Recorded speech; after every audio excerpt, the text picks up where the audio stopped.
The content of this video is a message of love. For all humanity, it does not matter how it was received or who wrote it. The important thing is the content of the message. You are free to do whatever you want with it. You can ignore it, criticize it, censor it, or even apply it to your life. This is what I did, although I went through some of the previous stages.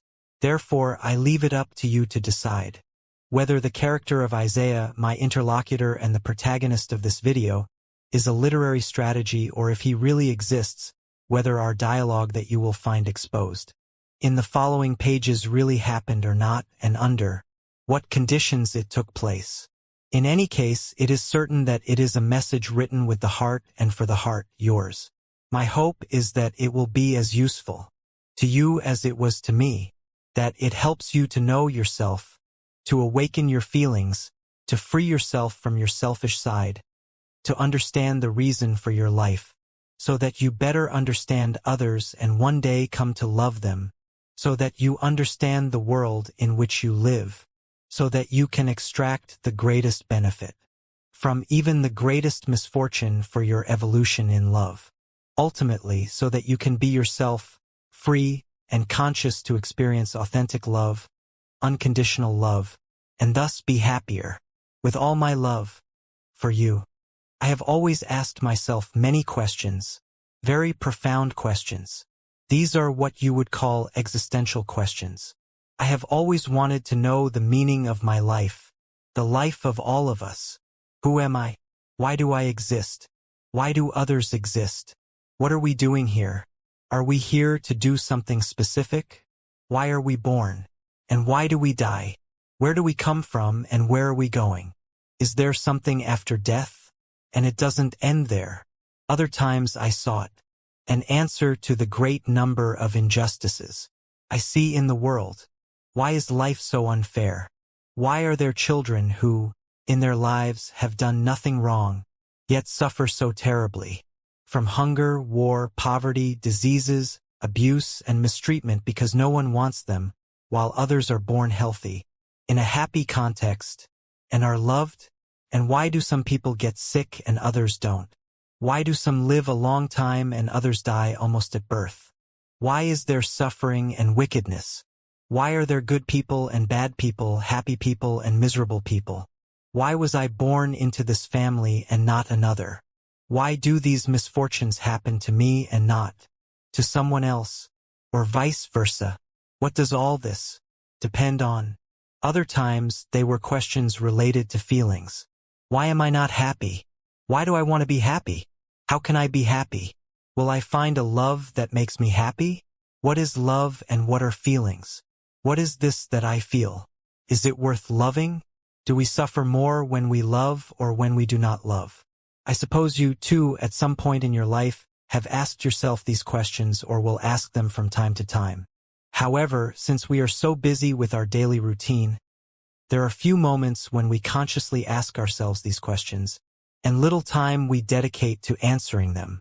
We have many commitments and many distractions, and since we apparently do not find the answer and searching for it makes us feel uneasy, we prefer to leave these questions parked in a corner within us, perhaps believing that this way we will suffer less.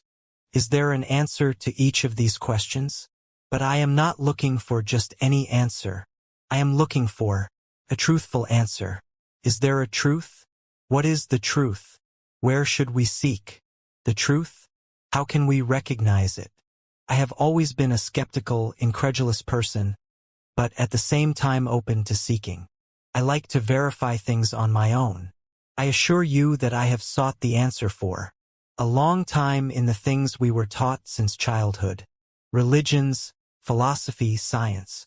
Each had its own particular cosmogony, a way of understanding the world.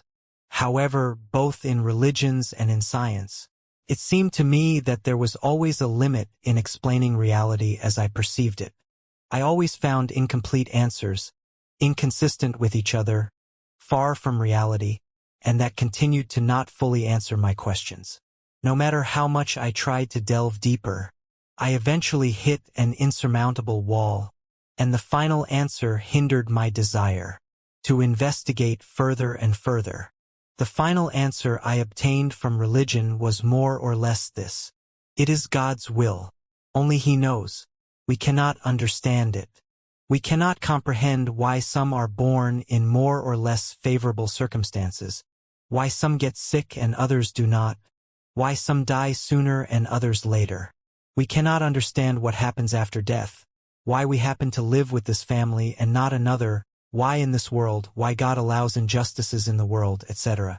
The final answer I obtained from science was more or less this: there is a physical explanation for everything, but at a philosophical level the answers to almost everything are: it is the result of chance, or it cannot be scientifically proven that such a thing exists or does not exist. Therefore, there is no reason why you exist. There is no particular reason to live. If you are born in the circumstances in which you are born, more or less favorable, it is by pure chance.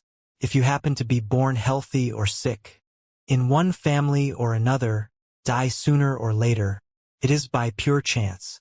It cannot be scientifically proven that there is life before birth, nor life after death. It cannot be scientifically proven that God exists, etc. Most people take refuge in these learned answers, and when you want to discuss these topics with someone, if they are believers of a particular religion, they respond to you more or less in these terms: it is God's will. Only He knows. We cannot understand. And those who take a scientific stance or who believe in science, claiming to know more than those in the first group, tell you, it is the result of chance or it cannot be scientifically proven. There was a third group of people who responded to me: listen, I don't know. I don't know the answers to your questions, but I am not interested in asking or answering them.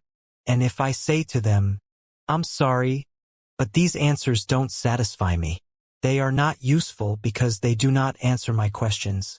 The first group replies, it is due to a lack of faith. When you have faith, you won't need to know more. The second group tells me, it's because you lack education. Science will give you the answer and you will see that it is what I am saying. That it is scientifically proven that it cannot be scientifically proven. The third group tells me, I have a mortgage to pay, a family to support, car to pay for, a weekend to travel. Don't bother me with these topics, because I already have too much to worry about. To the first group I will respond that I cannot give up trying to answer my questions. I believe that the only way to give them up would be to annul my will, and I am not willing to do that. To the second group, I will say that it is not due to a lack of education. I have received it, I have a PhD in chemical sciences, and never have I ever concluded that we must set limits to research and that there are fields that cannot be explored just because we don't have an instrument to measure them. I value myself. I will use myself as an instrument. What I perceive and feel I will consider as significant as if it were measured by a sophisticated instrument, and I will assume that others will be considered instruments for themselves. And if there is something I cannot detect with my instrument, I will ask those who have been able to detect it with their living instruments to see if it is useful to me. To the third group, I will say nothing because they will not listen to me. This does not mean that I haven't found ideas that struck me and were useful in my search for answers, but the leads I found were rather outside of the mainstream. What interested me most were the experiences of other people, and the facts that could be explored firsthand by anyone on themselves. If someone else had been able to do it before me, perhaps I could do it too. Two things particularly struck me: astral travel and the life of a certain Jesus of Nazareth. This name sounds familiar, doesn't it? I am not referring to what the church says about him. I have documented myself extensively from many official and unofficial sources, both religious and secular. There are two pieces of evidence on which almost all agree: that this man actually existed and that what he said and did had a great impact on humanity. What struck me, it was his message: love your enemy, love every person. Don't you think it's remarkable that in a world where all people and nations were constantly fighting for any reason, almost like now, where the gods of all religions were used to justify any purpose of conquest and war, someone would appear with such a countercurrent message? And it didn't stop there. He fulfilled his message by example. He didn't just say it for the sake of saying it, like we are used to with our politicians, who promise you everything and more and then do the opposite of what they say. So much has been written about him, after his death, by different people who didn't even live close to him. How can one know what really happened? What he said and what he didn't say? This intrigued me.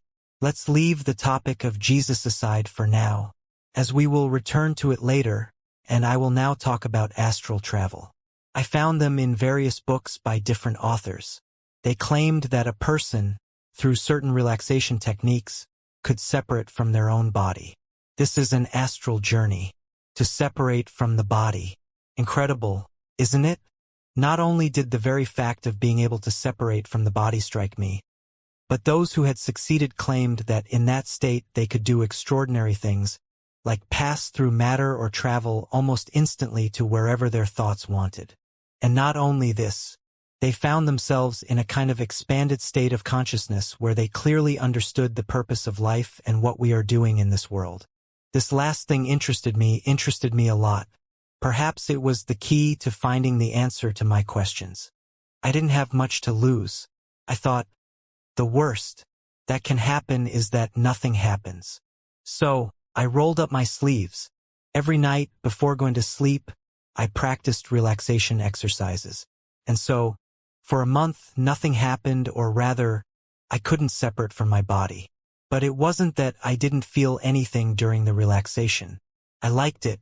What I usually felt was a vibration in the soles of my feet that then climbed up my legs to the point where I couldn't feel them anymore. One day, that vibration continued to rise, beyond my legs, to my back, my neck, and my head. At that moment, I no longer felt my body, just a very intense and pleasant vibration. And then it happened. Plaff. Suddenly, I felt as if I were quickly projected through a tunnel, at great speed. It was an incredible sensation. I have no words to describe it. In a matter of seconds, I felt as if I had traveled thousands of millions of kilometers at a dizzying speed, but without any nausea or discomfort. Gradually, my speed decreased, and I could see where I was. It was an incredible place, like a fantasy story. There was a lake surrounded by beautiful nature, indescribable in words. Everything, the light, the colors, the aromas, the sounds, everything, absolutely everything, was intoxicating. And I felt it as intensely as if I were part of it. There was an indescribable peace in the air. I was so amazed by what I was experiencing and feeling that I couldn't stop to think. Then I felt that I was not alone. Someone was sitting on a stone near the water. I wanted to approach, and somehow, I immediately arrived where he was. It seemed that in that state, things could happen with just a thought. I felt that he was waiting for me and was not at all surprised to see me. He was an elderly man with long, completely white hair and a beard, but he didn't seem to have any of the typical ailments of old age. But that wasn't what caught my attention. What struck me was his gaze. Such a wonderful gaze that I don't think I'll ever see another like it in this world. So sweet, so penetrating, so clear that it gave me an indescribable feeling of tranquility and peace.